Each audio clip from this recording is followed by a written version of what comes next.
Jammer, do you have Apple One? No, I probably should. I've been meaning to look into that, and then not getting into that because Danny, do you have it an probably iPhone? it would probably be like 5 minutes, $5 cheaper a month if I did that because I have the iPhone, I have Apple Music, Apple TV, and then iCloud. I have all three of them. I really should get Apple One, but I don't have it. You know what the weird thing is? So I don't know how much the cloud is in and of itself, but I think mine Apple is TV is $199 a month. $5. Music, I think music is like $9. I think it's $9.99. Yeah. So yeah, you're right. So the individual Apple One plan is like $14.99. Oh, so I'd save like $1. Well, you would also get a thing that you would never use. You would get Apple Arcade. I actually spent some time last night. I was like, you know what? Should I try this thing? Because everybody kept telling me how good Spotify Premium was. The thing that has always stopped me from using Spotify is I like weird music. I like weird anime music. Me too. They have shitty anime music. Yeah. It drives me nuts. You're not only that. This is the problem with anime music. They always have the ghetto off-brand versions that were recorded in someone's garage. They don't have like legit recordings. Yep. And also Spotify software problem. I feel like a fucking hacker made it because it automatically opens, even if you tell it not to automatically open when you turn on the fucking computer.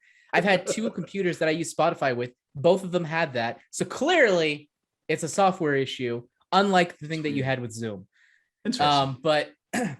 But anyway, so that's why I don't like Spotify, but it's a better overall experience than Apple Music in that Apple Music, if you search for a song, you could click that song, it will play that song, and that's it. It's not going to go into a playlist. Like start a thing. Like figure out from this song what else I want to hear. Exactly. Lazy and bitch. They don't do that. Like just do the thing. Like move on. And then also there are situations that are really annoying where it's like you download, and Spotify has this problem too a bit, but like if I download something, I like go offline, two things happen. One, the fucking music I downloaded didn't download. It's just now in my special spot, and then I have to actively download. That sounded bad. It's like in my special list, but then from there I have to actively download it when I have internet, and I didn't do that for some reason. But then the other thing that they do is that occasionally they'll be like, you don't have internet. And I was like, okay, but I want to go to my downloads. It's like, we don't have internet though, so we can't really use the app. Occasionally it'll just be like, you don't have internet, you can't use the app, and you can't access anything. So I have to restart it in order to get to my actual downloads. I mean, and so here's the thing, to be clear, I didn't hear anything you said after Special Spot. I was just admiring Danny's restraint for one, and not saying anything. And then I was myself trying not to lose it. So like, I'm sure what you said just indicts, Spotify and Apple Music even more. Sure. Yes. Whatever you said, I agree. They both have their problems. I think very specifically, again, bringing it back to Cowboy Bebop, which I think has one of the best soundtracks. Bringing it back to Cowboy Bebop. It was never at Cowboy Bebop. No. To anime. It was at anime. Anime. Oh, okay. I think it has one of the best soundtracks, period. And it just, when I started researching and doing this stuff like years and years and years ago, couldn't find it. And so that's what started me on a path of not really using Spotify, and it's persisted. And Apple Music, while yes, you're right, it is lazy and stupid and not intuitive. It lets me take all of the music that I may or may not have acquired illegally and upload it to their cloud for my consumption somewhere else. So that's the thing that kept me with Google Play Music in the beginning, and has now got me transferred over to Apple Music since Google sucks at music services and Google sucks at services in general. It's weird. There was a sweet spot, right? There was a period of time where they were good at services, and where Gmail was good, and Drive was good, and Google Play Music was good. And well, those three things, those are the only things they're good at. No, Google Photos. Oh, no one used that. Everyone uses Google Photos. No one uses that. There are trillions of pictures up in the cloud. No one uses that's that. why they had to people. It's a lie. It's not a lie. You should look it up. You're fucking lying. lying. Look it up. I'm not lying. Look it up. So I don't care. There was this magical period of time where they were actually really good and had really good stuff, and then they started moving into like just software as a service and subscription stuff, and then also deprecating Google Play Music because they wanted to move people over to YouTube Music, and they just got really shit at stuff. Anyway, I mean, my big problem with Google is that it always feels like it was designed by an engineer and not a designer, and they're always just garbage in terms of intuitiveness. And that goes even to Google Hangouts. I still have no idea how to use Google Hangouts. I have to refigure out every single time. Because they don't anymore. You don't use Google Hangouts. Nobody uses that anymore. That's because the last sucks. time there's a reason why. The last time I used Google Hangouts was the time you forced me to use Google Hangouts. You're like, hey, let's have a meeting. And I was like, what? And you were like, let's use Google Hangouts. It was before, like, that was before the pandemic. Yes. That was before the pandemic, and that's before we had Zoom. We didn't have Zoom then because Zoom wasn't what it is now. I didn't qualify by a time. I didn't say it was yesterday. I'm just saying the last time I used it. That's all I'm saying. There's the lawyer. Just saying. Well, it's because I think I used to use Skype, and people were like, oh, I fucking hate Skype, piece of shit, fuck you. And so I was like, fine, I'll go ahead and switch it over to Google Hangouts. No, I would take Skype over Hangouts. Oh, I would too. Anyway, just to be clear, this is not the Engadget podcast. This is Breaking Geek Radio, the podcast, where we talk about movies and stuff. This is the flagship, the premiere, and international podcast of LRM Online. I'm your host, Brandon Jones. And on this week's podcast, we got your Dannies, we got your Jammers. Gents, what it is. It is You're all right, it is.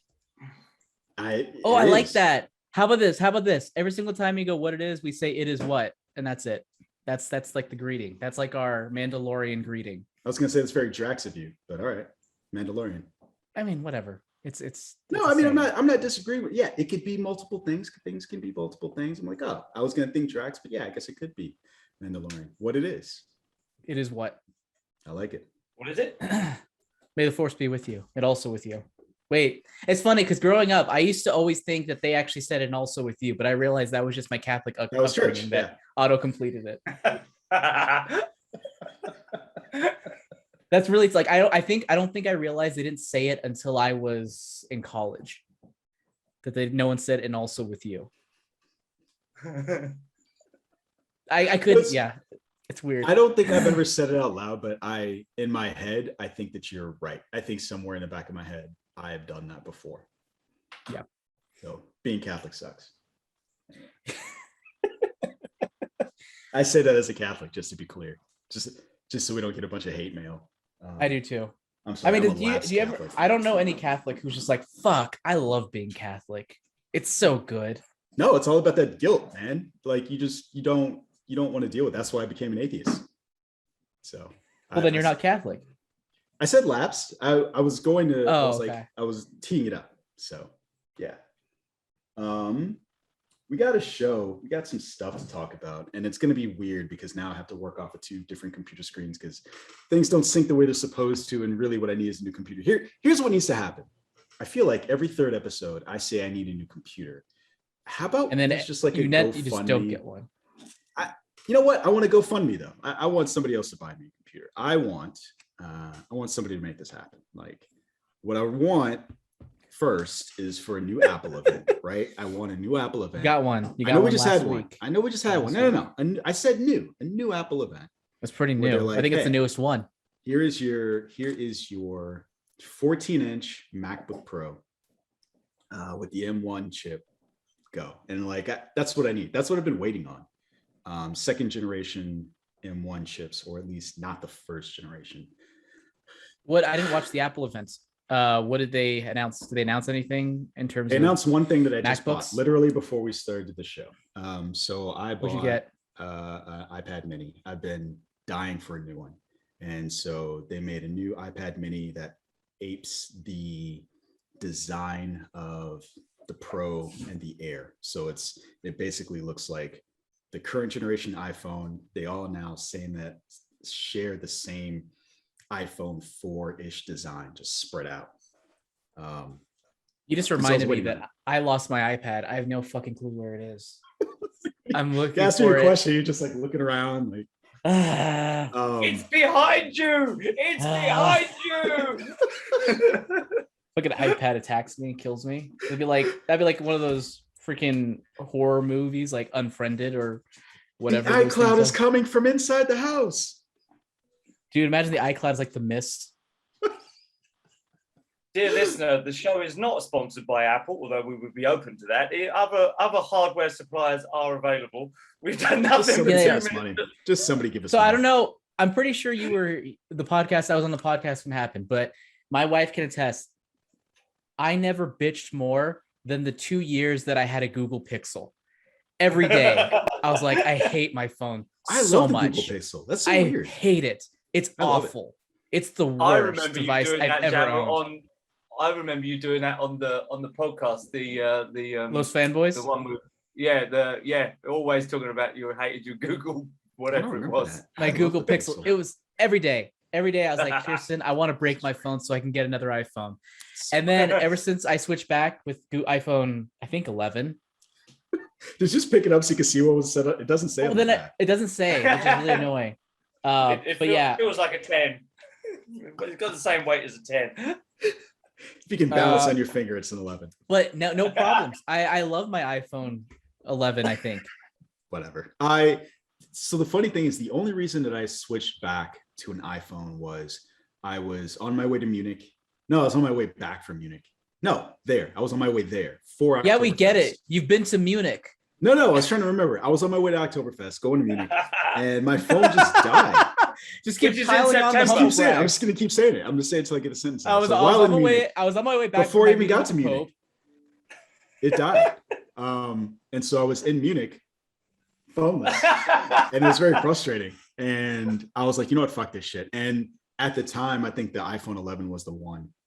And they were like, the battery life is just amazing. You know what? Fucking is. It's great. It is. It's So great, I've yeah. been rocking an iPhone since then. I probably will not buy the 13, which, to your question, is the other thing that was announced.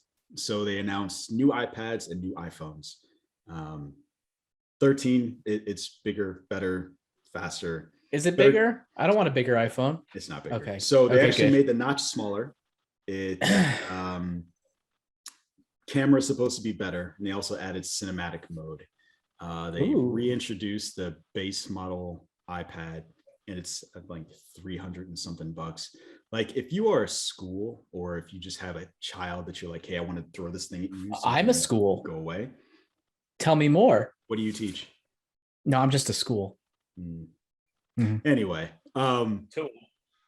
and so you can buy this thing for relatively cheap, and just give someone a device. Like $329 for an iPad is just so, at least in my opinion, relatively and stupid cheap, that at this point it has become like every grandparent's like, hey, does your kid have an iPad? Okay, cool, I'm gonna buy him this. Is Get that it? Social My Security grants money. can't afford Get that that. Social Security money. They have don't that get Social this. Security money. They have that fixed income. They have that, $1,200 a month fixed income. Like, I don't know what. It reminds me. I remember this one time. So, I don't even know if he was a friend. Some guy. I don't remember what it was, but he said something. He's like, "Don't you have grandparents who spoil you?" I'm like, "No, my grandparents are normal." Like. So in my head, I'm envisioning like this scene in a cartoon where there's like just a group of prep guys. Yeah, my grandmother, she spoiled me, sent me to Vegas, and like the camera zooms that kid in the background, like with a dark cloud over his head, like sad and crying, and that's you. Granted, my grandparents are fantastic, but they're not rich, but they're amazing. Okay. All right. So jammers, abuelita excluded. Grandparents who are not necessarily on a fixed income. This might be like just a almost stocking stuffer level. Like, here's What? the thing. An iPad is a stocking stuffer? Giant stocking. Jesus. Big I don't know. stocking. I mean, I don't know. Before they passed away, my abuelas, big women. Nah, that's not true. I'm just making that up. Big stockings. Should we get into like movies guess. or something, or what have I you? guess. Entertainments. It mean- depends if they're Apple TV shows or not. Seems like Seems like we this is should a be good sticking to transition. that theme, shouldn't we? So Oh, I haven't here's watched the Ted thing. Lasso today. I was gonna say we're gonna talk about Ted Lasso, but I haven't seen the episode, so shut the fuck up about the episode. I haven't seen the new episode either. I haven't Oh, seen it. Oh, good. I Okay, thought you good. said The last, you the had last good. one I saw. No, the last one was the beard. yeah, that one. Okay, awesome episode. I'm glad Yeah. we're all similarly ignorant about this week's Ted Lasso. We're all horrible people, But that said, huge night for Ted Lasso, despite us not watching this most recent episode at the Emmys, which I find fascinating, right? Because I don't remember if we talked about that on the show, but I remember in Slack for sure, we were talking about the Emmys and folks from the Emmys basically saying like the quality of this season was going to cause them to, how would you even phrase that? They said that like the quality of season 2 is going to affect whether or not they vote for it in season for the Emmys, which are for season 1. And I was like, oh, F that. I hate that. Yeah. Don't which be that explains person. Like these, I think it was the Hollywood Foreign Press that got done in by Emily in Paris. Like they're all just like, oh yeah, like they flew him over there, they gave him food, they gave him all kinds of bullshit. And so I mean, they do that to everyone. I feel like they can't blame that part of it. Like I freaking was flown to Pixar and got fed there, and luckily they had a good movie. But what'd you eat? Mexican inspired food. Did you use the spork? It was for Coco. Okay, all right, okay. Did I use a spork? Did you ask if I used a spork? It wasn't Taco Bell, Brandon. No, for Forky for. Oh no, it was for Coco. Jeez. Anyway, so yeah, Ted Lasso, huge night at the Emmys that none of us give a fuck. Actually, I take that back. Danny, do you care about award shows? No, okay. I don't care about it. Huge night at the 73rd Emmy. I know you don't. I was asking Danny. Huge night at the 73rd annual Emmy Awards, which none of us care about. Ted Lasso swept major categories. Jason Sudeikis taking in outstanding lead actor for his portrayal of Ted Lasso. Other winners were Brett Goldstein for his portrayal of Royal Kent, and Hannah Waddington, who plays Rebecca, the owner of Richmond. all well-earned roles or well-earned awards. Let me tell you, it's super weird seeing Jason Sudeikis without the mustache. Like it's like it's almost as jarring as when you watch the first Shaft movie with Samuel Jackson, and it's got Christian Bale in it, and so he's doing his thing. He's got his American accent, and then you see the behind the scenes stuff, and he's British. And it's like, what the fuck is this? This is the same thing. Like, I can't see Ted Lasso without the mustache anymore. I actually recently, earlier this week, because fuck it, we decided to watch We're the Millers, which we hadn't seen since like it came out. How was that? Oh, it's great. I love We're the Millers. It's awesome. Okay. It's fun. But he's in it. Yeah. 2 things I noticed. He doesn't have a mustache. It's weird. 2, that Ted Lasso accent, he kind of has it already, but it's a little more, it's understated naturally. And I think he just plays it up a little bit more for the show. But it was interesting. I was like, oh yeah, I didn't realize he actually kind of had that a little bit. Okay. I feel like that is a reason in and of itself to watch award shows, but not really. What, for accents? Yeah, just to get to see people in their natural habitat. Yeah. Yeah. But actually, that's not true. I feel like I like to maintain a distance now, because you never know when somebody's going to do something crazy when you have to disown liking someone because they've done something nuts. Like Simu Liu. Anyway. What did he do? What do you mean, what did he do? I mean, which thing are you talking about? He's done like there are 3 things that people like pointing to. Which one do you feel the need to distance yourself from him for? I mean, I don't. Are you talking about his China comments? So he is not someone that I embraced. Like, this isn't Eric Clapton, right? So I don't feel like I have to be like, man, what the fuck? This is more like he is relatively new to me. And at the same time, I am learning these things about him and these things that he said in the past. So there are 3 things there was his comments against China, which were just him retelling a story from, I think, his parents and their life in China. And they described China as X. And China obviously didn't like that. The other one was that he played a pedophile once and then talked about back then that it opened up his perspective on people with those urges and it made him empathize or sympathize with them or whatever. People don't like that. And the third one, I think, was some vaguely sexist comment having to do with women playing before volleyball. You move on from that second one. The second one's important because it didn't just open up his mind and make him feel some form of sympathy. He compared it to homosexuality.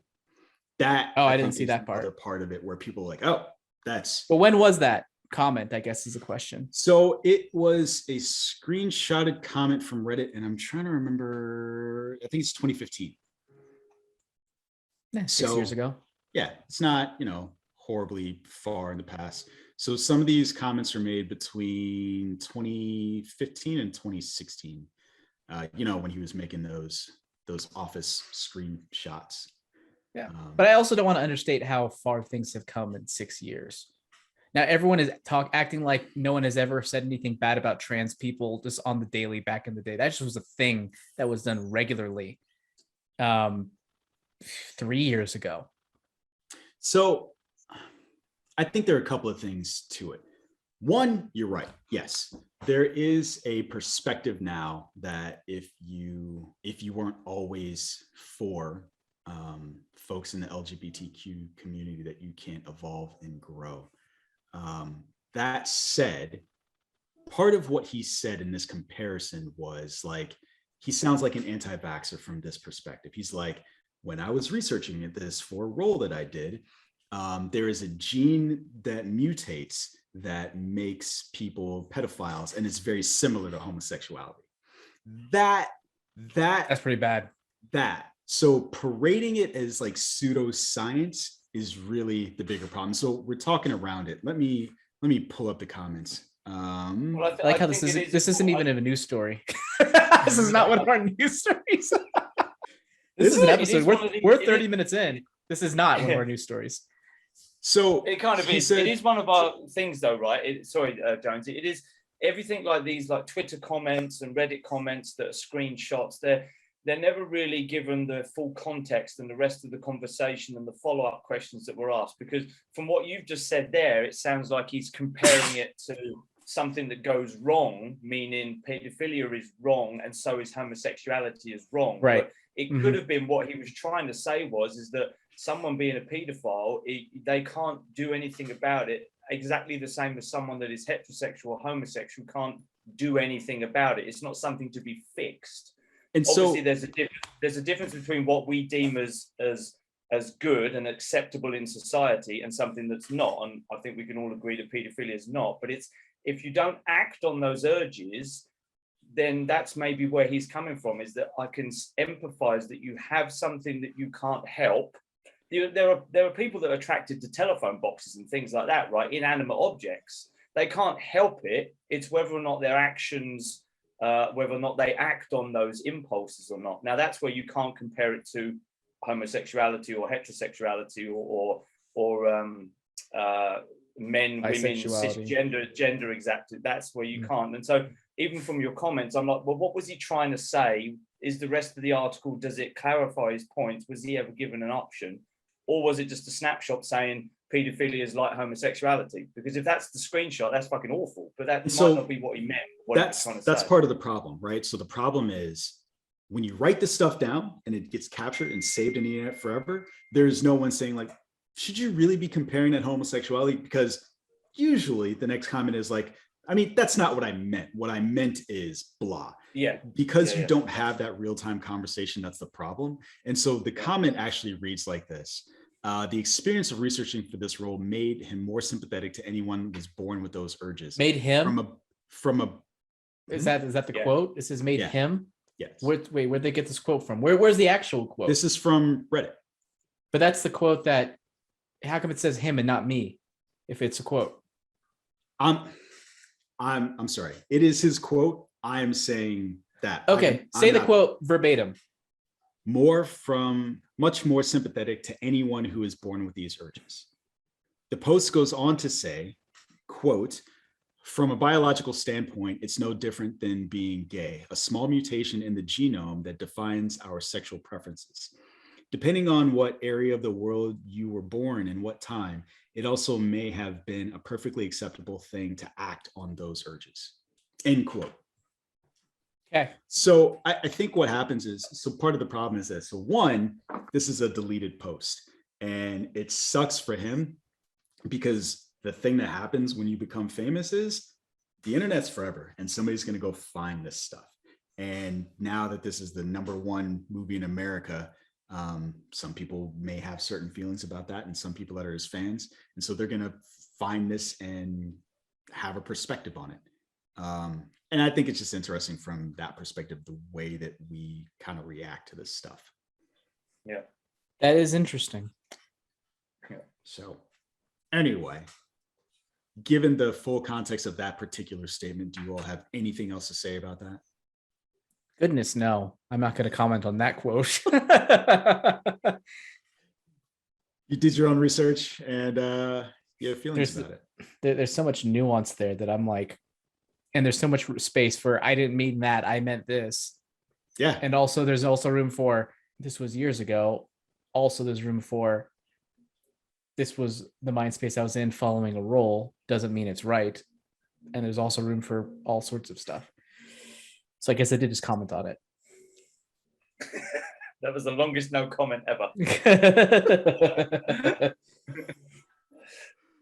So yeah, you know, it is interesting because again, it seems like the purpose of unearthing these things was to ensure that he got canceled. I don't know how I feel about it given the length of time 4chan. that has passed, or given the length of time that has passed, or any of that stuff. Like it's hard, it's difficult, right? And I think when it comes to anything like that, if you feel offended by it, really the best thing that you can do is sit with it and determine whether or not that's somebody you still want to support based on how you come out on the other side. And fair. And like, also, I think I don't want to assume, are we all straight? If so, I'm not sure our perspective really matters on this because I'm not really on the other side feeling any sort of whatever from what he's saying. I think from a perspective of allyship, you can take offense to it, right? So I think you can, because part of it is that, so I'm thinking about it from this perspective. When it comes to sex assault or sexual harassment, we're expected to, as bystanders, intervene, say something, stop it. Well, let me rephrase it. I think us not being offended by it doesn't matter. If we don't, it's like if someone said a gay joke and all of us who aren't gay say, oh, I don't care. It's like, well, of course you don't care. Doesn't affect you. It's not pointed at you. Yes. So if we weren't feeling something, it doesn't really matter. I don't know if I think of it as being that binary. I think that you can take the perspective that someone is saying and doing something offensive and putting it out into the world. And it doesn't necessarily matter that it impacts you. And that's why I brought up allyship. Like, that's why I think that it is okay to feel something and think something. Like, I don't necessarily think about it from a perspective like we should be up in arms and necessarily be angry about it. But I do think it is worth it, like the way Danny pointed out. Like, if somebody's in that Reddit conversation, just be like, hey, what do you mean? Are you saying that you think this? Are you saying that you think homosexuality and pedophilia or like? But this? I agree. You getting offended by it, I guess, from an ally perspective, yes, that could mean something, but not being offended by it, so like, it is nothing. So, for example, just because if all of us here, if we're all straight and we all are unanimously unoffended by it, us saying that, oh, I'm unoffended by it, that doesn't matter. I think it depends. I don't. But know if we I say, agree but if with we that. actually, I don't think I'm being clear about it. I think I'm skirting around what I'm trying to mean because I can't figure out how to say it properly. I think what you're saying is the fact that you or someone else who is not homosexual is not offended by it should not then be taken as a negative. No, I would say this. It's the equivalent of a white person saying, I don't think Black people have it more difficult in the US. I don't know. Or it's just like your perspective as someone who doesn't believe a certain people shouldn't have a problem with something comes from a place where you're not a member of that community. However, if you were to empathize with them, that's different than not. So I'm not saying it right. I think the way that, so using that specific example, I think what I would say is what that person was saying is coming from a place of ignorance, because I don't think that you would agree with that statement. Which is what I'm saying is if we all decided, oh, we're not offended by that, I think we can argue it comes from a place of ignorance because we don't have that experience of being, compared to pedophiles due to our sexuality. I don't think that's what he was doing though, but I think here's the challenge, right? I think we've all possibly, Jam, we've even though Jones has just said the quote, we've all taken our own individual perspectives on that quote itself. I don't think, I'm putting words into his mouth, so to speak, that's what he meant, was comparing paedophilia with homosexuality, only that it's a natural process in the body that can't be helped. I think that's where the comparison was. So I'm not offended by that because I've assumed a contextual meaning from it. Someone else might have read it and understood it differently and immediately got offended. And that's when we'd have had that conversation and argument about whether or not, but that's not what he meant. He meant X. No, I think he meant Y. And so here's part of the problem with that. Man, we're going long in this topic. What I think is the problem comes from the context. So a lot of people will look at the Catholic Church, so bring it back to Catholicism, and they will say that people who assault children who are within the Catholic Church, well, those are just homosexuals. Like, no, those are pedophiles, right? And so that's the background context that you're dealing with. So when he in 2015 says there's a linkage between the two, people are thinking about, well, we've talked about the Catholic Church and how there are people who are pedophiles that assault children there, and we've linked that to homosexuality, and part of the solution is like, well, we should let the priest just get married. It's like, no, those are not the same thing. And so I think part of the problem that people have with what he said is the broader context. And so what the part of the problem that happens when someone says something that becomes offensive to a group of people is sometimes you just need to understand where they're coming from and the context in which they live their lives, as opposed. Let's be real though, no matter what the meaning of that quote is, it's kind of controversial regardless of what he means. Sure. I guess I'm seeing it from the perspective of not understanding what I think is the broader context in which someone could get offended by. And it's, we have in the United States linked those two things before in the worst way. Well, let me also make another comparison. J.K. Rowling, we've talked about her quite a bit. Yep. Robert Galbraith book, one of the big things was the latest one, which we've discussed. Troubled Blood. That's the name of the book, which I always think of Taylor Swift's song, Bad Blood. Because we got troubled blood. Anyways, I sing it all the time, every single time I read the title. Anyway, there is a man who dresses up as a woman to lure in victims, right? He's not necessarily a trans person, nor necessarily somebody who dresses like that because they like it, but because it's a method to lure someone in. Under that context, as a cisgender straight male, I'm thinking, oh, it's not the same thing. To me, that's not misrepresenting the trans community in any way, because it's not saying trans people are like that. It's just saying this guy is using something to lure in people. I don't see that as trans representation. However, hold on. Speaking with some, LGBTQ friends, they're like, well, that's still basically representing the community. That is a representation of the community because he is dressing up as a female and doing this. Like I said, I'm not offended by that. I don't think it represents that. But as someone who comes from a certain perspective, I feel like I could understand why he sees that as a method of representation, even when it technically isn't. It could be perceived as such and still tarnish the group. So what I find interesting about that is I kind of agreed, and what I thought you were going to say was something different. I don't necessarily see it again from that person's perspective. What I do think, again, it goes back to context.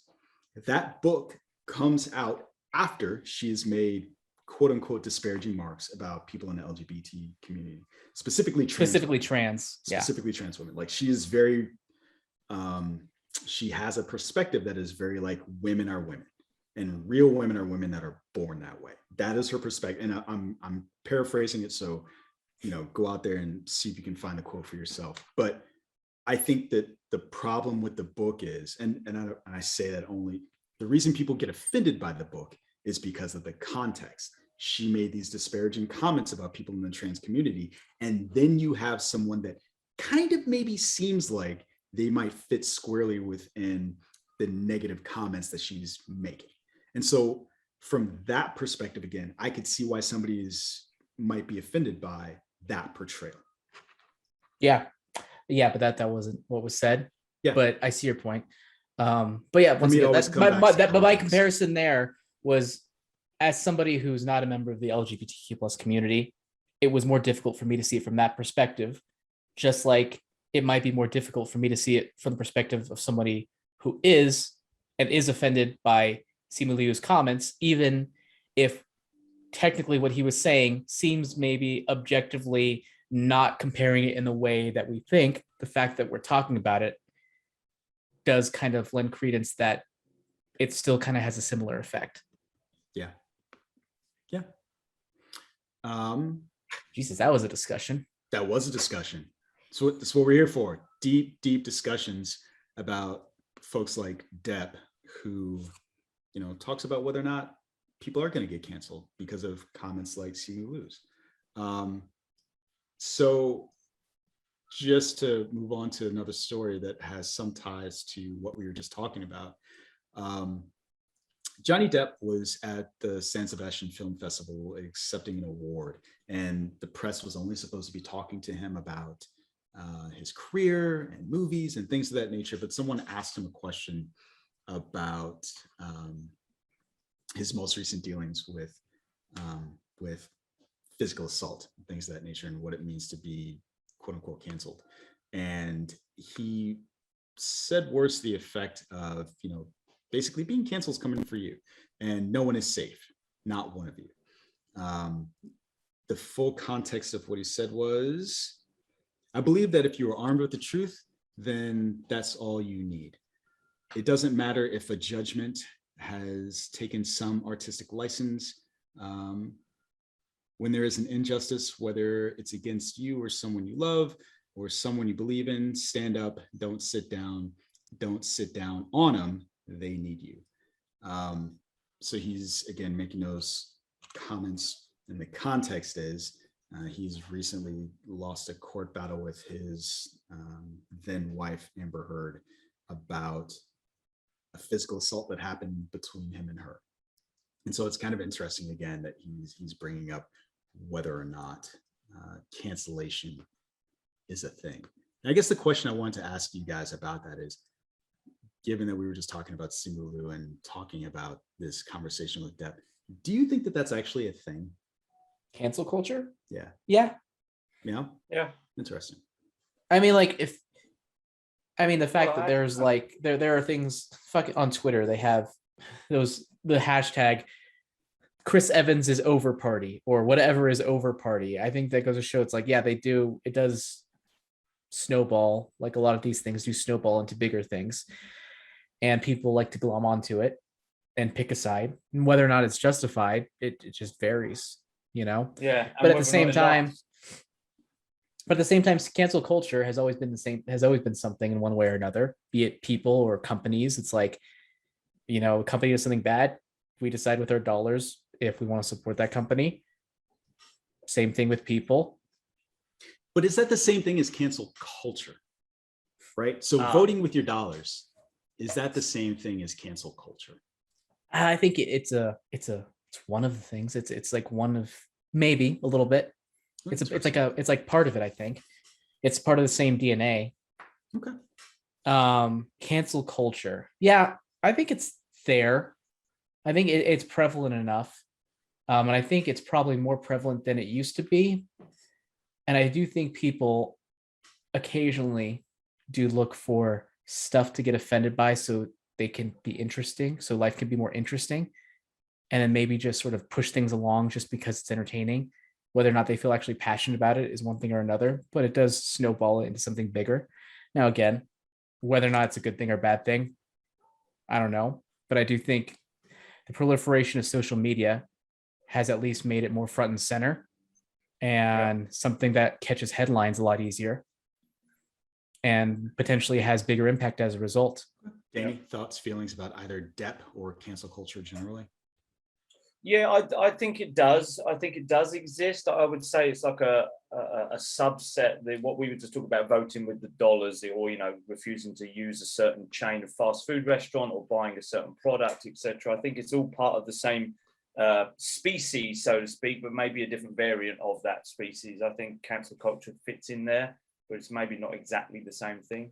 It does exist. I agree with Jammer. The advent of social media over the last few years has made it more prevalent and makes it hang around for longer and reaches more people, so has a bigger impact. But I'm pretty sure it happened in the past in early Hollywood. I'm sure there were things that weren't disagreed and people stopped getting hired, etc. Had that had happened now, that would have been all over social media and they would have been cancelled across the world, so to speak, to coin the phrase. So I think it's always been around, and social media makes it more prevalent, that's all. Or the cancel culture is like, I think it's also a bit weird in that, like, the term cancel culture, I feel like, is used by people who often just don't like when people have different opinions as them, which is a part of the problem. Yep. And also, like, cancel culture, it has its positives, like Me Too movement, Harvey Weinstein, like those are things that needed to be like brought out and paraded so that it can be the start of a conversation and hopefully the start of a solution. It's not something that I think would have happened if social media wasn't around. I think that's a part of cancel culture, but I don't, like I said, I think we think of cancel culture like, oh, it's a negative. I think it has its utilization. Its place. I think what you're getting at, I agree with. And from this perspective, the phrase cancel culture, you're right, is generally something that is used by very specific people, right? Right wing. And it has, just say it. Huh? Right wing media, right wing individuals who don't like the fact that they say and do dumb shit and people have a certain feeling about it. And so that phrase has made it out of that bubble into the broader world. And what I find interesting is you guys eventually came to like Weinstein, or I don't think you guys said Woody Allen, right? Did not. So what I find, because I don't think he's actually getting canceled. He just got a documentary made. And so what I think what happens in these situations is it's some form of accountability for some people. Woody Allen's not going to jail, despite the fact that there is some evidence that he did some bad things to his daughter. And I don't think anyone who loved his movies before is going to stop watching them. Or the fact that, people like Scarlett Johansson are like, I'm going to keep working with him. And so I think people making an outcry about some of these people is an attempt to get some kind of accountability for some of what they did. And without that, Harvey Weinstein would still be walking the streets and making movies. And so I hesitate to call it cancel culture only because, again, the origins, where it came from. And it is an attempt to use negative language to talk about accountability in a negative way. It's the same way we talk about social justice warriors. It's like those people go like, I'm not feminist. Right. I'm not feminist. I'm not a communist. I'm not a socialist. I'm not a social justice warrior. And it's like, well, Muhammad Ali was a social justice warrior. Malcolm X was a social justice warrior. There are people throughout history who are those things, but we have created and coined these, or I'm sorry, not we, people have created and coined these terms and used them to disparage what we would otherwise find to be positive characteristics. Well, I understood. So yeah, I guess I will correct. So cancel culture is, I believe, a real thing. However, using the term cancel culture in a negative connotation is bullshit. There you go. Like, that's basically what it comes down to. We did it. Okay. You guys want to talk about something less serious, less weighty? Please. This has been a heavy 30 minutes here. Took us 30 minutes to get started and 30 minutes to jump straight into depression territory. What are you talking about? What are you talking about? I don't know what you're talking about. Illumination has hired Chris Pratt to be who else but Super Mario. I'm really curious what that voice is going to sound like. Is he going to put on a voice, or is he going to? I don't know. So I'm trying to think here of like the history of Mario. Yeah. in his voice. Yep. He's usually before Charles Martinet, who plays the voice in all the video games. Prior to him, it was kind of like a grungy sort of Italian plumber type of voice. Wave your arms from side to side. You know, back Is that in the an cartoon Italian days. plumber? No, but that is him from the was it Super the Mario late Super 80s, Mario Super early Show. 90s? Super Mario Super Show. Yeah. Really? Or We got to We see never some had clips that. of this. Oh, you never seen the glory? Oh, You've My got no word. spaghetti. Like he would talk like that. do the Mario. And then Oh of my course, word. like he's like, trust the fungus, and like that's kind of how he was with oh my god, I can't believe I forgot his name. What the heck is his name from the Mario movie? The Mario movie. Oh my god, what is his Bob name? Hoskins. Yeah, Bob Hoskins. Hoskins. Oh, yeah. Sorry. Him. And then we switched over from those grunginess to it's me, Mario, and which is completely different. I feel like Chris Pratt. They had to make is you gonna forget be, about that movie. That's what happened. He's gonna split the difference between the two because he have more of a normal voice, but maybe sort of I don't know, somewhat Italian accent. I don't know why I'm speculating. I don't think there's any way anyone can Ask him predict to. which direction they're gonna go with it. I think he will have an Italian accent. Yes. Okay. All right. So just to finish out the story before I ask Danny a question about it, we've got the rest of the cast to include Anya Taylor-Joy as Peach, Charlie Day as Luigi, Jack Black as Bowser, Keegan-Michael Key as Toad, Seth Rogen as Donkey Kong.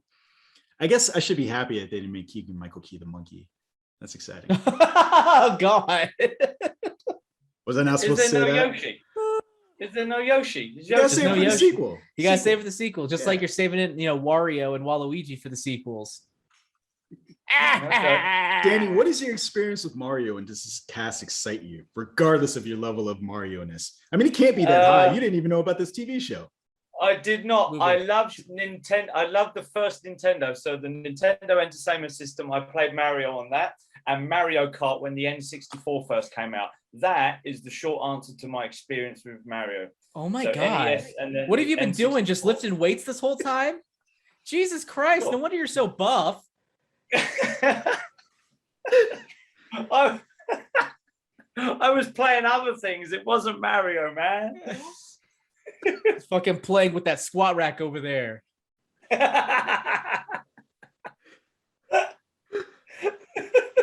There's a giant tire over there. I'm gonna go lift that. Okay, gotta lift that shit. It's like you play Mario, I'm gonna fucking lift that rock and knock it over my head and then do it again. 50 Let's reps. see if a mushroom What about some appears. Mario I'm Kart? gonna- What about flipping that tire? Are you excited for this movie, Danny? No, That's it. That's the story. that's it. The movie that Danny does not give a shit about will come out December 21st, 2022. So we got a little bit of a wait. Oh, shame. I mean, that's nice. 1993, the movie that Jammer was referencing with Bob Hoskins, they had to let that shit die down. R.I.P. Bob Hoskins, but that was a Trust shit the movie. fungus. Trust the fungus. And wasn't who was Luigi? Wasn't it John Leguizamo? Yep. Who also? Yeah. I It's funny. For most of my life, I actually thought he was Italian because of that movie. Movies That's have really exactly messed what I was you up. trying to say. I thought he What was the other thing that I mentioned last time? Eli. Oh, shit. Eli. Oh, Eli Wallach. I thought he was yeah. Mexican because He's of not. Good, Bad, and the Ugly. I feel like one day you're just gonna cry in a corner about how movies have lied to you your entire life. I thought Marlon Brando. He was Mexican because of Viva Zapata. I'm kidding. No, I didn't. Oh shit. Oh. That's good. That's good stuff. So yeah, Super Mario coming right at you next year. Oh my.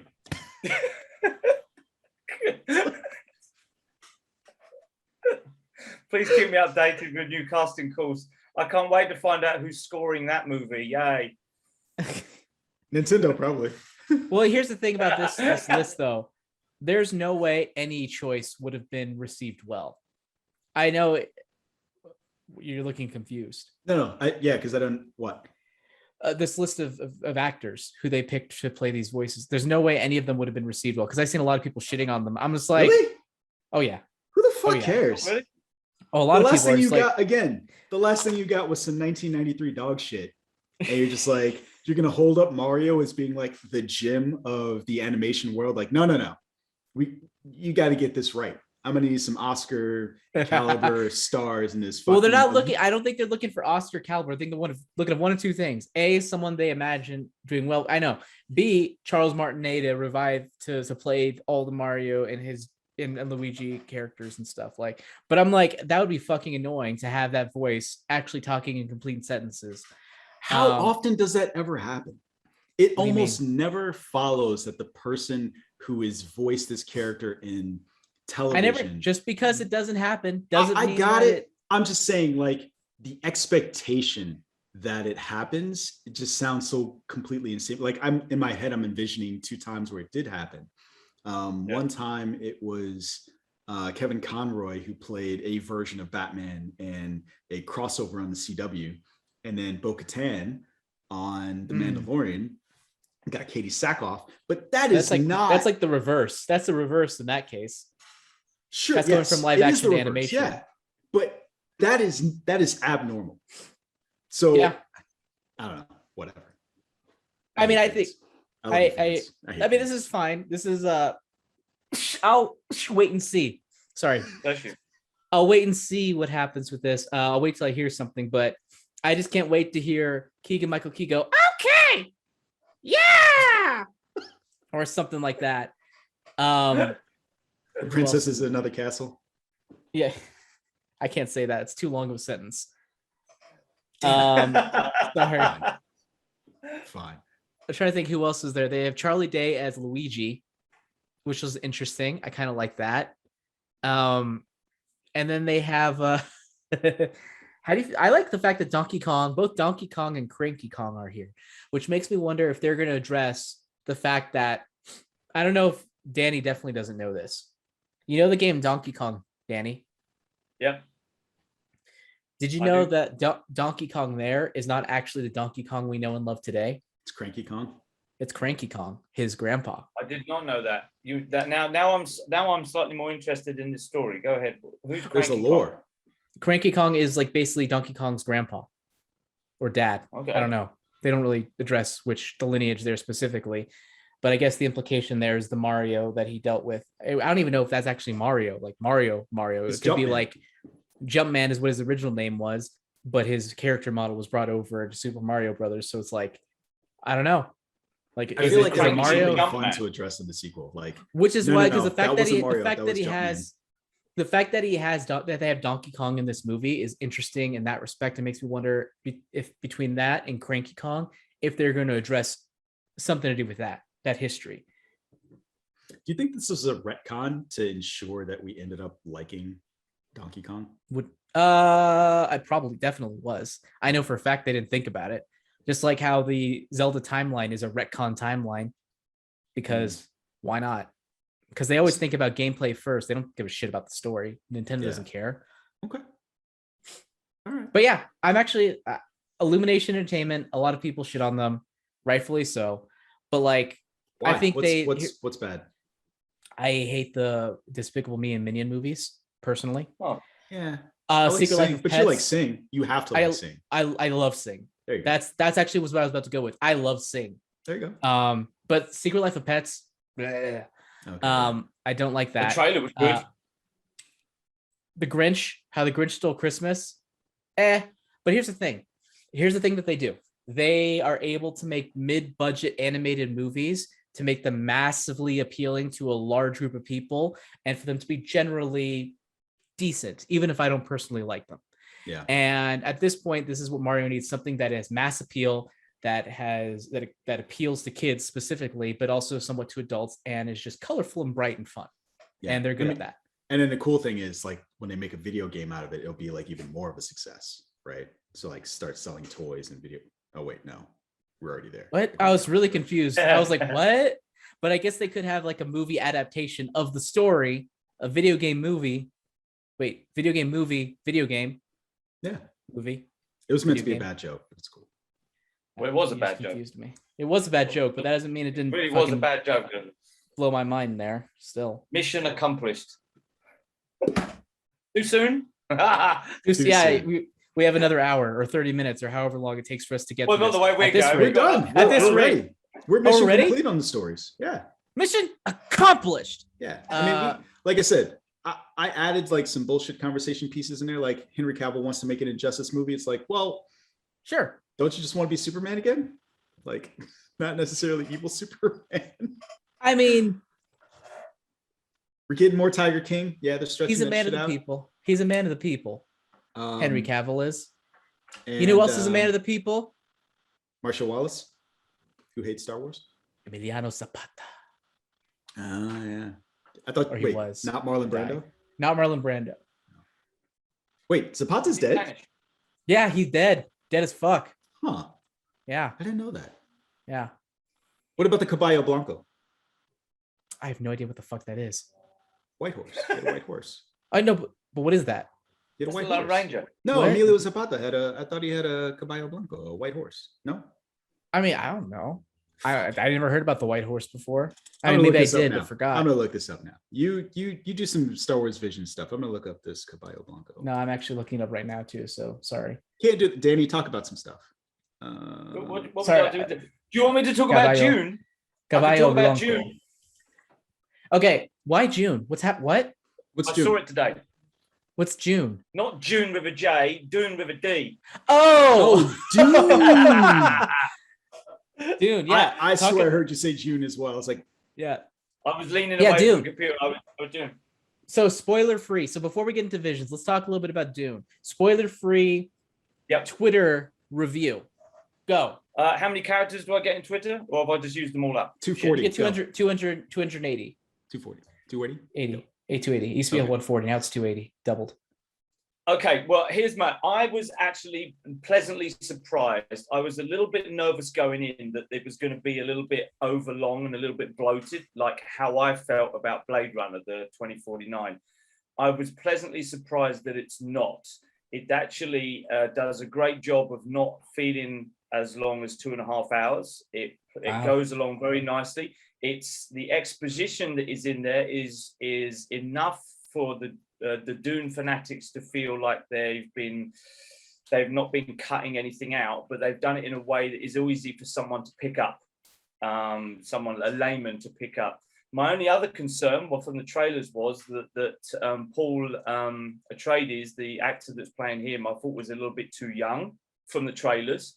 But in the movie itself, the way he grows in the movie and his maturity comes through is really fucking good. So I am super excited about the next one. I don't think it's a spoiler to say that they leave it in a position that needs another film. It's I was pleasantly surprised. It's not bloated, looks fantastic, and super happy that I saw it on the IMAX. So I definitely recommend that you go check it out. Yeah. So this is my Yeah. fear. My fear going into it. I'm scared of being bored. Need No, I be you won't be. afraid? Nope. Yes. Okay. That makes me happy, especially since you also seem like to think that Blade Runner 2049 was boring. I did. It looked great. I think there were some great performances in it, but it just dragged on. I was feeling like I could fall asleep. In Dune, no, I was captivated all the way through. They did it. The pacing was really good for a very long film with a lot of stuff to cover, so it was good. Great. That makes me happy. Blade Runner 2049 was the only Denis Villeneuve movie where I was just like, it's good, but it's boring. The other ones, me too. he's just But really same. good at like tension and just propelling things forward, Yeah, between like yeah. Arrival and like Prisoners and like the other movies, just like they're all great. Anyway, And that that's was awesome. certainly a concern for us, knowing how we felt about Blade Runner, that Dune, with it being a multi-book series, etc., was going to be that way. But it's not. Absolutely, go look at it, go watch it. Don't be afraid of that boredom setting in. I certainly wasn't, and I felt the same as you. Yes. That makes me so happy to hear. Do you think it has a chance come Oscar season? other than special effects. Yes. Well, that's really difficult because without spoilers, because there's characters that you just don't have enough time with yet, and so I What about Best Picture? no. No? Okay. No, but I do think the supporting cast. I think supporting casts there will be some nods. Looking at how they vote on things, and the supporting performances in the film were good. Jesus Christ, why am I sneezing so much today? I wonder if it's like dust in the air or something. Spice. Anyway, maybe. I did have pumpkin ale, so maybe it's the spice from that. You got Uggs boosts? Huh? Hey, you know what? Fuck everyone. So here's the thing. Show me your yoga pants. The whole PSL thing. So you're basically doing what the right is doing to cancel culture. You're giving it a negative connotation for no good reason. What are you talking about? I embrace pumpkin in all of its amazingness. You wearing? I've been a fan. North Face over there. Some North Face. You know what's funny? Is I actually am wearing yoga pants. They're like way to be a stereotype. They're I don't want to see this. They're Lululemon. Put your crotch down. They're not tight. What do you want, sis? They're not tight. Put your yoga pants back on. They're like sweatpants, but they're like fancy yoga sweatpants that I got for Christmas like 3 years ago. I would never pay for these voluntarily, but actually, maybe I would now. These are so good. Here's the thing. You had two jobs. You were supposed to be talking about Dune, and you were supposed to be looking up Zapata. Did you at least find the white horse? Oh, no, because I Googled it. It didn't pop up. And I was like, okay. And I'm going to have a conversation with Danny about June. And then I did. Or July. Okay, so let's talk about Star Wars, specifically Star Wars Visions. The trailer came out weeks ago, maybe a month ago. And it made me really excited for the future of Star Wars because personally, going into the sequel trilogy, I was like, I'm ready for Star Wars. The first one gave me that. Episode 7 gave me that. And then I was like, I'm ready for something new. Take this franchise in an unexpected direction. Episode 8 did that for me. Everyone fucking hated it. And then they brought back episode 9. Fucking everything went back to the center. Became sort of mundane and boring. Then The Mandalorian came out. Continued that easy, that very like, this is Star Wars. We're going to stick in the same timeline. We're going to do the same shit over and over again. We're going to pile on the fan service. And people will be okay with it. And you know what? You weren't okay with it. You didn't like it. I thought it was okay. I didn't hate it. I thought it was okay. Bit pedestrian, but okay. So this here, Star Wars Visions, promised unique types of stories set in the Star Wars universe. And you know what? For the most part, I think it delivered. It was released on September 22nd, earlier this week. There are 9 episodes directed by various anime studios, from Kamikaze Doga to Studio Colorido to Trigger, Kinema Citrus, Production IG, and Science Saru, and Geno Studio. So all these studios got to leave their imprint on the Star Wars franchise. What can these folks from across the sea, or the ocean rather, do with this franchise that we in the US have not done yet? The answer for me is a lot of good and a lot of meh, but I think it tips more into good than it does meh. And I'm interested to see what you all think of it. So to start this conversation off, I'm going to ask 2 things for each of you. 1, what were your overall thoughts? 2, what's your top 3 episodes? Actually, no, 3 things. 3, what's your bottom 3 episodes? So let's start with Danny. Sir Daniel. Tell me, what is your overall thoughts? Top 3, bottom 3, go. Okay, I can tell you my overall thoughts, but I can't tell you the top 3, bottom 3 because I haven't seen all 9 episodes yet. Okay. We only had ours dropped here today. Well, you could tell you. Wow. You could tell us. You could tell us what you've seen so far, and then what your top 1 or whatever is from that. Sure. Well, I can certainly do that, and I think you'll know this, Jammer, and you, Jonesy, that anime is not it's not a big thing. It's not my bag, baby. It's not my bag, baby. No, baby, but it doesn't make me randy. It's not my bag. However, Star Wars is. And so when I saw the trailer, however many weeks or months ago it was, I, like you, was quite excited about it too. I thought, okay, well, here's maybe my chance now, because now you've got something I really do like mixed with something I'm a little bit meh about. But in all honesty, I'm also a little bit ignorant about anime too. I've only seen 3 or 4 shows, and I feel now that they've been the same kind of animation from the anime studios, because what I found is the first episode of Visions, I'd not seen that style before. So you guys know much more than me. You can tell me that black and white style and that drawing style, that animation Afro style. Samurai. Yeah, thank you. I hadn't seen that before. And as soon as it started, I thought, this isn't the anime that I'm used to. I like this. This looks good. I wasn't naming the style. I was naming something else that immediately made me think of it. So like, oh, Afro sorry, I Samurai thought that was is perhaps. another. See, there you go. No, honestly, that style is anything. that style is relatively unique. I can't point to a single anime that has anything that replicates it, but well, I think that was a great way to start this anthology of episodes, because it was completely new to me, and I'm sure I can't be the only one too. And I really, really liked it.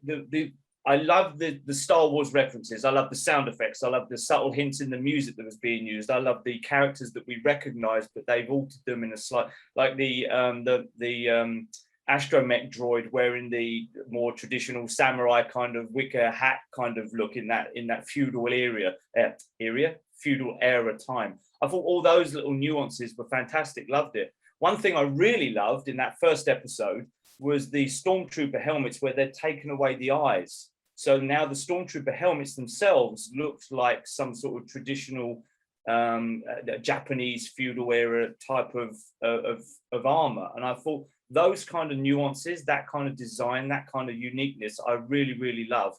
I didn't like the choppy editing. It felt like a Michael Bay movie to me. I swear I looked down to make a note, and then they were suddenly fighting on a raft, turned my head, looked back at the screen, and they were behind a waterfall. Don't want to give any spoilers. And well, what the fuck happened there?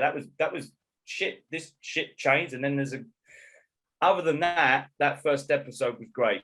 The second one, completely different style, correct? Completely different animation style. Yeah. That's the one that I'm not too keen on. So this episode would fit in not my favorite. The first episode was my favorite out of the 2, but it was Star Wars. So I love the fact it was set in the Star Wars universe, and it was a fucking rock band in the Star Wars universe with all those characters we loved, and with Boba Fett and Jabba and stuff. So right now, we're interested to what you guys are about to tell me about the other episodes. I'm really enjoying the fact that it's Star Wars, and I think it might give me a nice little taster of anime. They're short episodes, right? 15 to 20 minutes. And I think that's going to be really good for me to see these different styles, these different types of anime that you guys know and love so much. So right now I'm really enjoying it, but mostly because it's the Star Wars stuff mixed with the anime. That's where I'm leaning to enjoying it. But I'm loving it so far. Super pleased they've got it out, and I'm looking forward to catching the rest of the episodes. So based on what you guys say about your top 3, bottom 3, they'll be the ones that I go to first and then last.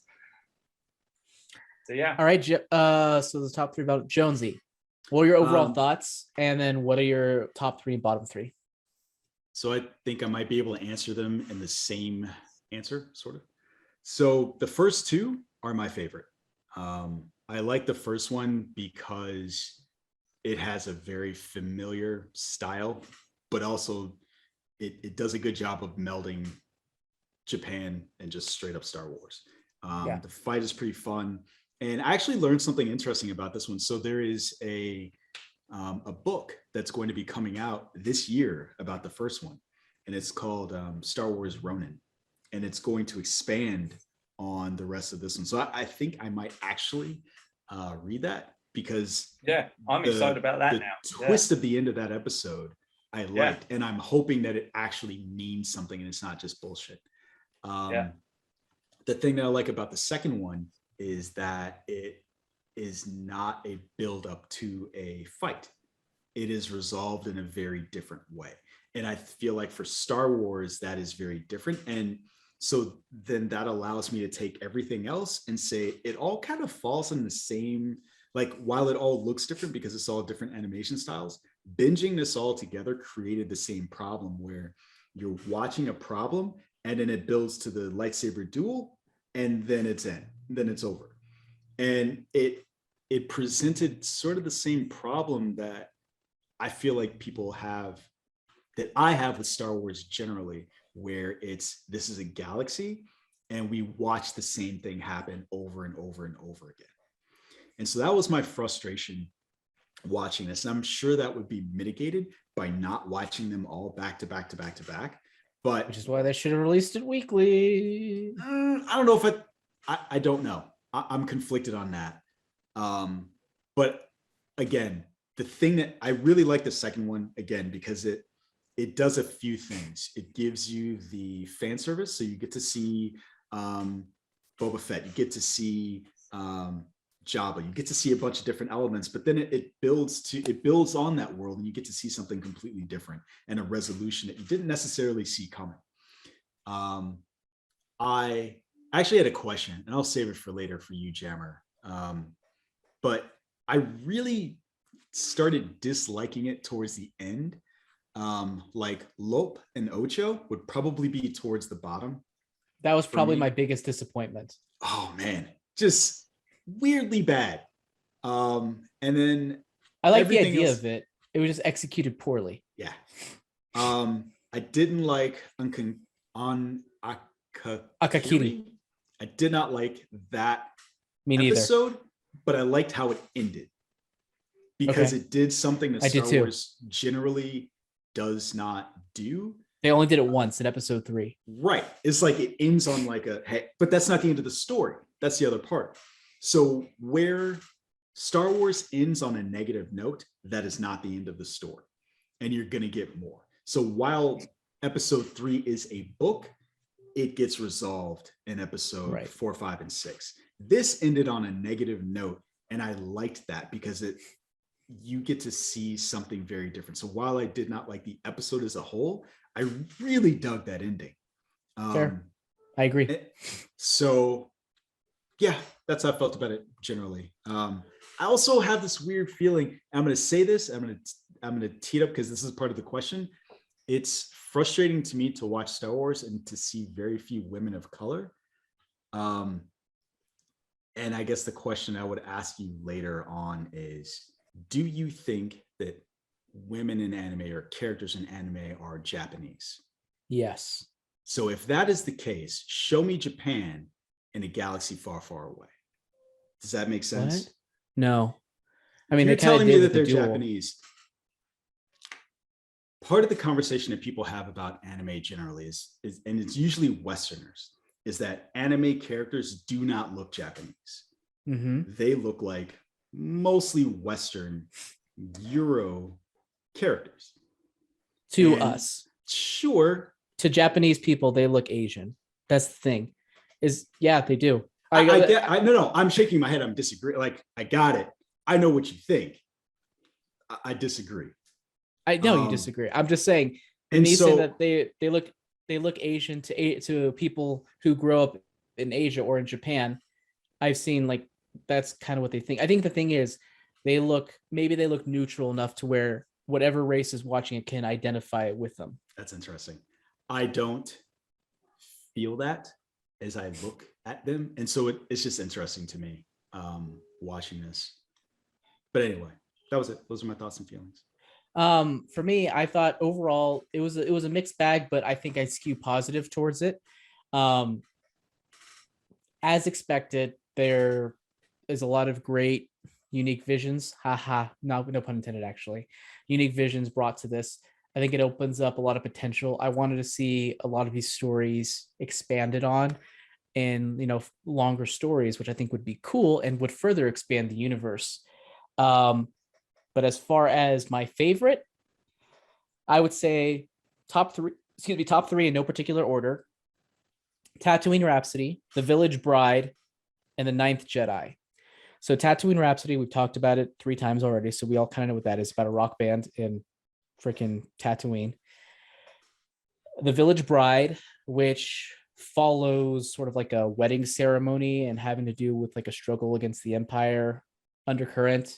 I thought that was interesting in that it felt like the most culturally rich of all of them. And there was like a lot of great world building within it. And you kind of got steeped in the world, and it was oddly patient. There wasn't really any action in it until like the very end. And I just really liked that. The Ninth Jedi I also thought was fun. I like the main character. I like the action, little mini action set pieces we got, and I like just sort of how the story ultimately culminated. I just thought it was fun to watch. I liked the twist in that one. Yeah, it was good. And what it the way they utilized the power your of these. expectation. No, not the expectation, but the No. power of the lightsabers and the way they actually change color based on who's wielding them was really cool. Yeah. It was great. I think what frustrates me about the storytelling here, not a problem with Visions, but more so with the movies, there is never any surprise. There's hardly, and like if you're watching, except for the last Empire Jedi. Strikes, yeah, I was gonna say, what surprise? There's lots of surprises in that movie. Are there? Like what? Yeah, I'm trying to think here. What's a surprise in that movie? I mean, did you know which way Kylo Ren was going to turn at any one point? Yeah. Did I have an expectation that he would become good? Yeah, there's a whole nother movie. No, I didn't think that he was going to become good. But he did become. But the thing is, he did become good, but he didn't become good in that movie. I thought there was lots of great surprises in the Last But Jedi. you're talking what the fuck about are you talking within about? that movie. Yeah. No, within that movie, no, nothing surprised me. Nothing surprised you. I'm trying to think of what surprised me in that movie. When Luke was see-through, that didn't surprise you? No, because as he's walking on the sand, he's not making any footprints. Yeah, but you're fucking weird, and no one else noticed that. Like they made a point of showing you what was underneath, and then when Kylo Ren slid through, they made a point of showing like, oh, okay. I'm aware of what they showed. I know the movie, Jonesy. Okay, I'm just saying. So listen, I'm just saying most people don't notice that the first time around. You're the only person I've met who knew that the first time around. With the exception of Empire Strikes Back, and you watch this movie for the first time, and like that. The thing about it, that's a poor twist because you can't look back at the rest of it and be like, oh, of course. It's just out of left field. There's nothing before that hints at that twist. That's a bad twist. I'm not talking about the quality. What I'm saying is it is generally more straightforward storytelling than what we got in Visions. And I liked what they did in Visions, right? So the way the characters came off and the one that you're talking about, it was surprising that they all turned out to be sick. Whoa. Don't spoil it. I mean, come on. Okay. My bad. I spoiled it. It was surprising that they turned out to be the bad guys. Sorry.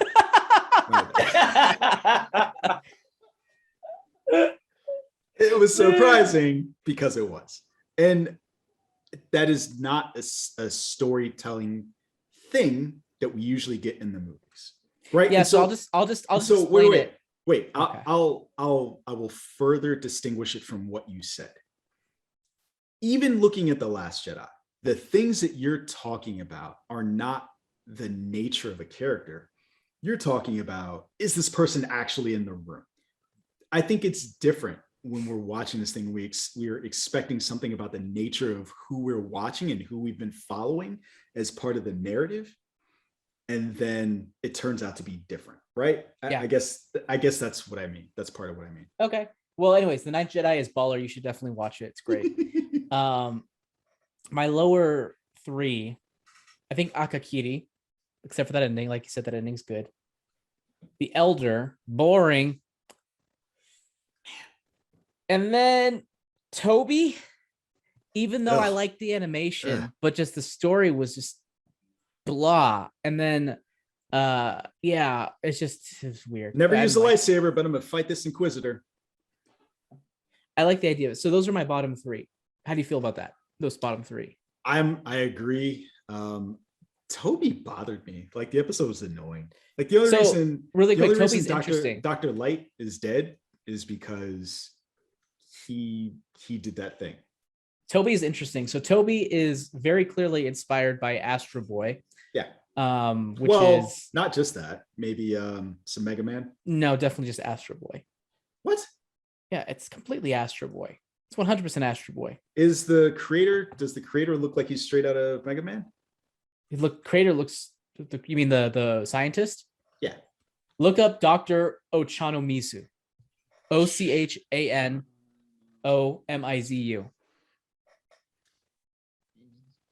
Kind of, but I think that he kind of.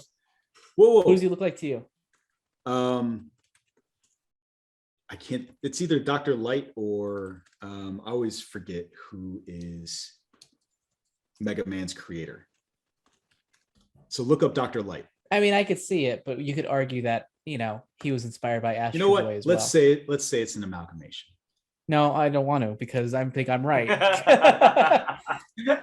I think he's like, to me, he looks like I think you're right in the sense that it is definitely inspired by Astro Boy, but It's definitely in the inspired by Astro design Boy. of that character, I see There's Dr. also, Wily and Dr. Light. there's the name of it. The name of the main character is also it, because Astro Boy's original name before he became Astro Boy was Toby. I'm not disagreeing with you about him, but I do think that the creator looks more The like animation style is 100% Osamu Tezuka, I'm who not is very disagreeing known with you for about his that. round shapes. It's not Mega Man. Mega Man was inspired by Astro Boy, if anything Okay, else. fine. That's probably true. Because Astro Boy came out in like the 60s.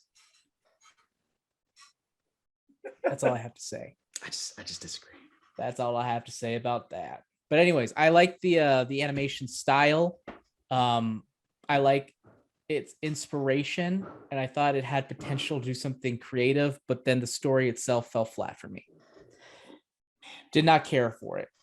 Trying to think, is there anything else specifically, any other one that I really liked? Yeah, those were like the top three. Oh yeah, the twins I do want to talk about. The twins was interesting, but it was fun to watch, but it was also very flat. It was very much the style over substance kind of episode. And I was disappointed because I love Studio Trigger. I love their animation, generally speaking, which also surprised me because the animation of The Elder sucked. I hated the animation of The Elder. Also, I think that's weird how I was super excited to watch something by Studio Trigger. And Me too. Until you said that, none of us had mentioned it. Yeah, because it's not that great. Neither of them are that great. Man, that's disappointing. Like the ones that really stood out to me were, I guess, the top three. Kinema Citrus, Production IG, which surprised me because I don't know what Production IG has done really recently. And then Tatooine Rhapsody. Yeah. Which Tatooine Rhapsody, that's from Studio Colorido. I think they did Made in Abyss, an anime that I have not seen, but I've seen animation of, and it looks gorgeous, and I can kind of see that there. Kinema Citrus, or is that the right one? Kinema Citrus, what have they done? Kinema Citrus. They have done, oh no, I think they're the ones who did. Kinema Citrus, they did Made in Abyss. Okay. So yeah, that one was good. Okay. Yeah. I feel very meh about it overall. It's not bad. Which one? I'm not saying that it's bad, but it's fine. Which one? Overall. Star Wars the Visions. whole This thing. thing, I like the fact that most of them felt different and more separated from the Star Wars universe than the other stuff, and I was happy about that. And I want to see more of that, just with better executed stories outside of my top three. Yeah. Okay. But it I'm was really better. curious. I thought it was better than the Animatrix and better than Gotham Knight. Undoubtedly. Like, I would say that those are largely bad. Yeah. So if you like actually, not those, even I think bad. these I are would- better. If this was a C, then I would say that those are C minus. I would give this a C plus. I give it I think I agree. Overall C plus, but each one has like their own ratings, which I don't think I would be able to dive into effectively without watching them multiple times.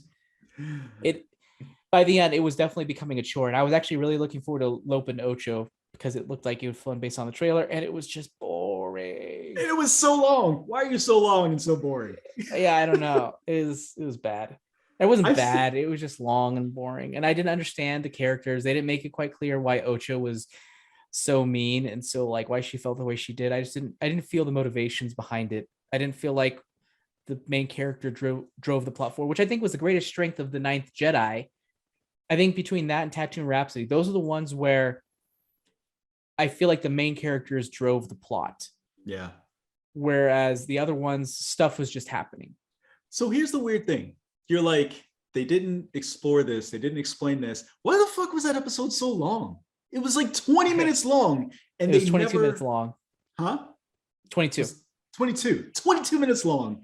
And like, I have no idea why these characters are doing and feeling anything that they're feeling. Yeah, It's just like, what were you doing this whole time? they should have picked a smaller scope story, which actually is what impressed me with the Ninth Jedi. Not to go back to that, that one felt like a pretty big scope, and they managed to get it done in fairly succinctly in like 19 minutes or something. I was actually impressed with what it accomplished in its runtime. Where like, I think we're like 4 or 5 minutes in before we get introduced to the main character, but it works. What I find interesting about that one, I feel like that one, even more so than the others, I feel like, it felt like something out of like the Last Jedi, not the Last Jedi, God damn it, Knights of the Republic, where we're about to now go on this quest. Like now you got your crew together, you're about to see what happens with the rest of these characters. For me, that was probably the one where I wanted to see what would happen next the most, mostly because again, there was a surprise in there that happened that I wasn't expecting. And by the end, you're kind of like bought in on these characters and wanting to see what happens. So yeah, at least I was. I don't know about so you. great job, studio Kinemas. Nope, that's the wrong one. Production IG, you did good. You done good. You're done good. Okay, cool. So there you go. Those are the ones. It's funny, ironically, the one that was in my top 3, Danny, you don't like. So we'll see how the other 2 go for you. Well, considering my opinion on anime and yours opinion on anime, I'm not surprised by that. That's a good point. Well, I mean, I feel like you can't have an opinion on anime. You've seen like 2 shows. Yeah, they both suck. Which ones were they? Wait, what were the they? 2? I can't have an What opinion. are you 2? I can't even fucking remember. You can have an opinion on those shows. I don't know if you can have an opinion on an this is entire true. medium though.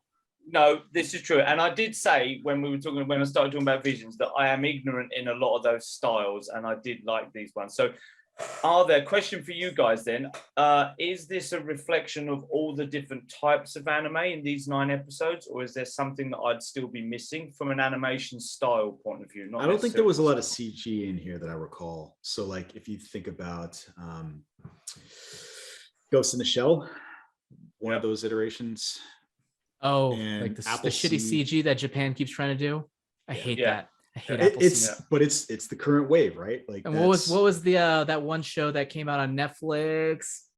Something Exile, not Last Exile. What the heck was that? It came from Gen Urobuchi.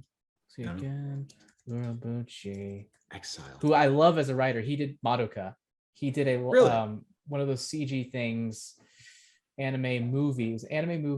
Expelled from Paradise. CG. Gross. Not good. I mean, it was okay. Watch it? The movie itself, I mean, but I watched it like 7 years ago, and I thought it was good, but I wish it wasn't CG. I watched Devilman Crybaby, and it's kind of spoiled me on wanting to watch another Japanese version of Creation Myth or anything like that. Not good. So I'm guessing not good. What you said then. But what you said then, Jonesy, that this is most of it. There's not much that I'm missing from that sense. That point. No, that's not true. I don't know that I think that's it's true. an entire medium. Yeah, it's an entire medium. It cannot be encapsulated in 9 style episodes. that jumped out at me that was not represented here. Okay. But it's a pretty good swath. Okay. Yeah, I mean, it's all very different from each other. I mean, yeah, there are definitely tropes, just like anything, but like you could find I'm sure there's a weightlifting anime out there. Maybe you'll like that one. I've taken it, Jammer, that you've stopped going to the gym now. That's why you've got that bicep envy going on. That's it. There's a boxing anime that's awesome, but you probably won't like because it's awesome in that it's fun to follow, but it's not great in that the way they handle exposition is very like on the nose. And is it 7,000 episodes long? Yes.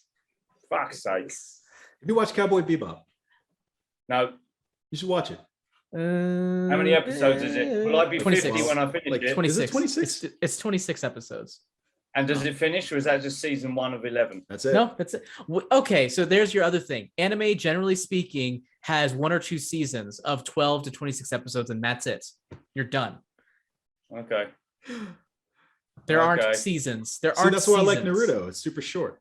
No, oh, shut up. What was those that are, one you did? those are different. Those are Shonen Jump series. Those are like the long running shows aimed towards teen boys. Like I'm Dragon talking Ball about Z, super short. Exactly. That's the same demographic that I just said. No. Did you hear the last thing I said? Super short. Yeah, I know. That's what I'm saying is it's not. But my point is that that falls into the same shonen thing that I said is like those shonen things aimed towards teens that are serialized. Those are long, but most of everything else is generally 13 to 26 episodes and just done. Like One Piece. You're naming this all the shonen shit. You're naming all the same shit. Name 5 more. Go. 5 more non-shonen or 5 more anime? Shonen. I could not distinguish between shonen and something else. Like that's not how. Point is, generally speaking, most series are 13 to 26 episodes and then they're done. There might be sequels, but you can kind of like take them or leave them depending on. Gotcha. But in a lot of times they're not necessarily like by the same production company or what have you, or they might not have the same. They might just kind of have the DNA of the original, but not necessarily follow the same characters. Yeah. Gotcha. You ever watch Ghost in the Shell? Yeah, I don't like it. No, not you. Oh, No. Okay. No, the only time I even heard about that was when they made the live action version of it that everyone was up in arms about. Did it have Scarlett Johansson in it or something, or have I just made that up? No, that was it. No, that's right. That's right. No. It's all right. That's what I things about that movie. It's not good. Well, I didn't even know that was an anime thing before that was a movie. Obviously, I was completely yeah. ignorant. I really like it. So please tell me that Cowboy Bebop has a cowboy in it. It does. Well, how do you define cowboy? That's a great way to say it. It does. How do you define cowboy? Someone that herds cows in the wild west of America or herds other No. animals in any other part of the world, wears a hat, maybe carries a gun. Wait, so it has to be is in the America. man with no name? No, I did correct myself. Or herds cattle in any other part of the world. You can have cowboys in Australia. It has to and be on anywhere. Earth. I don't know that the herding part. Okay, so is the man with no name? Is that a cowboy? Clint Eastwood. I mean, he has Man with his no name hat, series? but He there's doesn't no herd it. herding He doesn't herd cattle. shit except people to hell. Just because you don't He herds see some him motherfuckers herd to hell. cows, you don't know his fucking life before he became a hitman. He doesn't. Jonesy, do you? He does How the not. fuck do He you does know not. what he did? He does not herd cows in any way, shape, or No, sense. I said No, he he doesn't. herds motherfuckers to hell. That's what he does. No, not even in his fucking pastime. Not even his No, hobbies. with his guns. Anyway, We don't know his No, backstory. by your weird definition, no, there's no cowboys, but there are, I think, 1 or 2 characters that have cowboy-ish tendencies, like wearing hats and guns. So I would say yes. So it's a That you baseball would recognize a movie, couple of because people characters wear fucking like, hats in oh. baseball. What the fuck? So there are a couple of characters that you'd be have like, you oh, yeah, seen a that is- trailer for Cowboy Bebop ever? I have no idea. I was just hoping Okay. there'd be a cowboy. That's in even it. better. Fun. Don't. Are you gonna send it to me, Joe? You know what? I'm sending you. I something. think you should watch the Cowboy Bebop movie, and then if you like it, watch the show. Jammer? I You concur? agree. I agree with Okay. that. The movie is a fairly solid representation of what you can expect from the show. And it's Okay. you know, like you dedicate this time to this movie, this arc, and Yeah. while it is in canon, you would watch Yeah. the show and like, when does this take place? I don't know, but I really enjoy the movie, and it is a relative, accurate, as Jammer said, representation of the TV show. But it's, you know, it's like what, 90 minutes, if that. The movie? Yeah. I think it's like about an hour and 45 minutes. Okay. See, yeah. All right. So, cowboy, a man Bebop. who herds and tends cattle, or in English, a Okay. dishonest or careless person. Is this Cowboy Bebop either of those things, as described by the Yes. Oxford Wait, what was the Society second Yes. Dictionary? Honest Yes, or the careless second person? one. Yes. The second one, Dishonest yes. or As a careless matter of person. fact, I think that's probably where that came from. No, it came from the. Oh no, that's the name. The name of the ship is just the Bebop. No. I'm saying I think that someone saw that definition and was like, oh, yeah. What? No. Someone probably saw that definition of cowboy, like the Gotcha. creator of Cowboy Bebop was like, oh yeah, that totally fits. That's right. See, gotcha. I see where you're coming from. All right, I've just googled it. Jammer, have you I sent don't- it to me? I sent you. I put it in Slack. The movie, yeah, the movie. Okay, The cool. movie trailer. I say don't even watch the trailer. No, fuck it. Watch the trailer. Anime trailers are terrible. It's not. It's not from. It's not. It's from an English distributor. I don't Okay. actually. I haven't watched this trailer, so I actually don't know if it's any good. But I love them like they're terrible. You're like, I haven't seen this.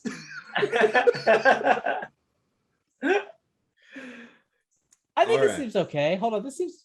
Oh yeah, this is all right. Are we getting a live reaction to a 20-year-old movie? Well, see, now I'm confused because it says Cowboy Bebop the movie is set between episodes 22 and 23 of the original series. Well, don't worry about it. It's not. It doesn't affect anything. Yeah, you Oh, will wait, not I'm spoil not, anything. okay, got you. Yeah, All that's right. what I was saying. Like you would watch this and it wouldn't, All right, cool. Yeah, you don't need to know what happened before. Yeah, give it a watch. And then, but the show is a bit slow. It's a little slow. They But got it's good good. episodes to fill, man. But if you appreciate, I think Denis Villeneuve could have done a good Cowboy Bebop live action movie. Well, I think the dog disagrees. I think Oliver disagrees. Oliver, shush. So yeah, all right. You guys got anything all right, else to thank say you, thank about any of the existential crises that we have talked about today, or Star Wars No, visions? Or I got nothing. got nothing? Oh I got my God, pizza waiting on me. I got nothing. something. You got pizza? I got pizza. I got pizza yesterday. Yes. Danny, do you have pizza? Danny doesn't eat It's pizza. almost Look at midnight his here. It's physique. definitely not pizza. Yeah. Fuck. You had to ruin it. You were 66% there. Could have been 100. No, I had it yesterday. I'm not having it today. I know, but like, Yeah. I will Sorry, accept Dan. within a 24. Did you have pizza It's earlier today? fast Do you pizza plan? time. Do you plan on having pizza tomorrow? Yes, I do now. There you go. Yes. We made it. Mission We accomplished. did it. Oh, sweet. You There did you well go. there, don't you? I mean, not really, because we still got a whole outro to go to before we get back to it. But okay, Do we? I think so. Oh, right. Outro, the end of the show. I see what you're saying. Dear listener, if you like what you heard, and how could you not, right? All of these lighthearted topics that we barreled through today. Do all the socials, like, rate, comment, subscribe, share. We would definitely appreciate it. Also, I would specifically appreciate if you got on Apple Podcasts and were like, hey, I like what I heard. Or say you didn't like it. If you're motivated to say something, I'd appreciate it. But just get on Apple Podcasts and let Tim Apple know what you think of our show. We'd appreciate that. Also, LRM has other great programs and reading material for you on lrmonline.com. So go check that out. I'm sure you'll have a good time. Other than that, Danny, where can you be found? Oh, is he frozen? Jeremy. Well, I could be found on. I don't even know where you can share it. So no. Never mind. I was like, I don't remember if he wants to share anything or not, so I'm not going to do anything. You can Well, find where me can you be every found week then? on Breaking Geek Radio, the podcast. Here, shooting the breeze with my boys. What's up? Hey, Danny. Where can we find you? Where can we find you? You're on mute, dude.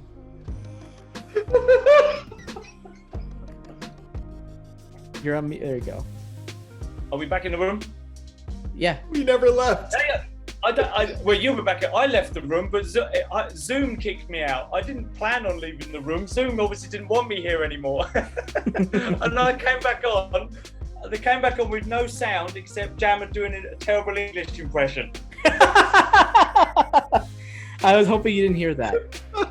And that's all I got. I got no pictures, and then suddenly everything popped back up. So I apologise. I missed all that. Jammer, that was an awful English accent, but I'll forgive you because you're pretty. Oh, thank you. So where can people find you? Do you care? Zoom obviously doesn't want me in this room anymore, so I don't know where I'll be afterwards. The Discord channel. So if you guys, the dear listener, want to connect on the Discord channel and jump into that and tell us what you think about anything we've discussed today. Other than that, I do float around the Twitterverse on Danny K. Bartlett occasionally. Ask them on Discord what their favorite episode was. I'm curious about that. Like, I Oh, like Jeremy's yeah, question. blah, blah, Top three, Visions. bottom three. Yep. Jammer, where can you be found when you're not impersonating Danny? You can find me on Twitter at Jam the Writer and all of my writings under the name AJ Cerna on Amazon and Audible. And you could find my new book, City of Mages, being serialized on Wattpad twice a week, Tuesdays and Thursdays. What? Hey, that's right. And you can find me, Brandon Jones, at Sir Jonesy on Twitter, as well as Instagram. And of course, right here on Breaking Geek Radio, the podcast. Folks, as always, thanks for listening, and we will catch you on the next one. Hasta lasagna. Don't get any on ya. And as the great man once said, be curious, not judgmental. Good night. Mission accomplished. We did them all. We should just add a quote each episode and see if we can remember as it gets so far. It's like an elaborate game of Simon Says. Telephone, Simon Says. Is it telephone? No. What's the game where Simon. Simon. He's like Simon? the boop, oh, boop, okay. boop, Got it. boop, boop, boop. Oh, I'm terrible at those. Me too. I get really self-conscious. I just like, fuck, what am I doing? Why am I doing this? I have nothing to prove. And then I just stop playing. Not to prove anything to you, Simon. Fuck off. All right. All right. That was fun. Pizza time.